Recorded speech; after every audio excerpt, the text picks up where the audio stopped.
یہ ماہ ذوالحج کے دن ہیں اور یہ اولاد کے لیے خصوصی قبولیت کے دن ہیں۔ یہ دعا آج پڑھیں اور اس دعا میں میری اولاد کی جگہ پر اپنے بچوں کا نام لے۔ بسم اللہ الرحمن الرحیم۔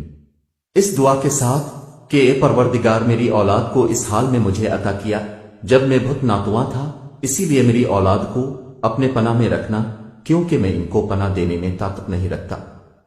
اے پروردگار میری اولاد کو ہر برائی، شر اور نقصان سے محفوظ فرما۔ اے خدا میری اولاد کو ہر بیماری سے محفوظ فرما۔ اے مہربان رب، میرا امتحان اور آزمائش میری اولاد میں قرار نہ دینا۔ اے پروردگار میری اولاد کو اپنی آشکار اور پنہا آزمائشوں میں کامیاب فرما۔ اے رب کریم میری اولاد کو اپنے صالحین میں سے قرار دے اور میری اولاد کو دین و عبادت و اخلاق میں بہترین لوگوں میں سے اور زندگی میں سعادت مندوں میں سے مقرر فرما۔ اے پروردگار میری اولاد کو حلال کے ذریعے حرام سے روک دینا اور کرم الہی سے اپنے سوا کسی کے محتاج نہ کرنا۔ اے رب رحیم جس طرح اپنی کتاب پاک کی قیامت تک حفاظت کرنی ہے، میری اولاد کو شیطان کے شر سے محفوظ رکھنا۔ اے مہربان رب اپنے پاکیزہ ترین بندوں کے ساتھ دوستی اور قرب اور اپنی ذات پر توکل میری اولاد کو نصیب فرما۔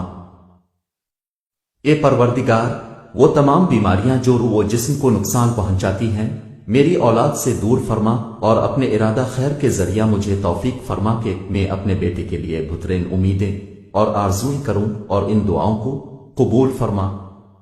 اے پروردگار مجھ تک میری اولاد کا احسان اور نیکی میری اپنی زندگی میں مجھے نصیب فرما اور ان کی دعاؤں کے ذریعے مجھے موت کے بعد خوشی اور سکون عطا فرما۔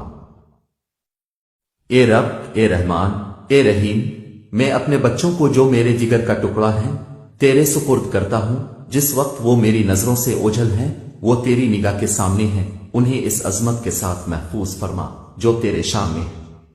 آج وہ دن ہے کہ جس میں والدین کی دعا اولاد کے حق میں قبول ہوتی ہے۔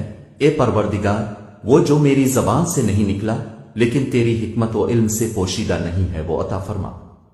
آمین یا رب العالمین۔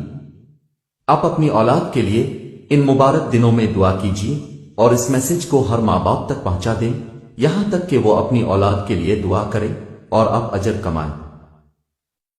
آپ روزانہ اپنی اولاد کے لیے دعا کیجیے، دیر مت کیجیے کہ یہ برکت والے ایام گزر جائیں۔ بے شک ہم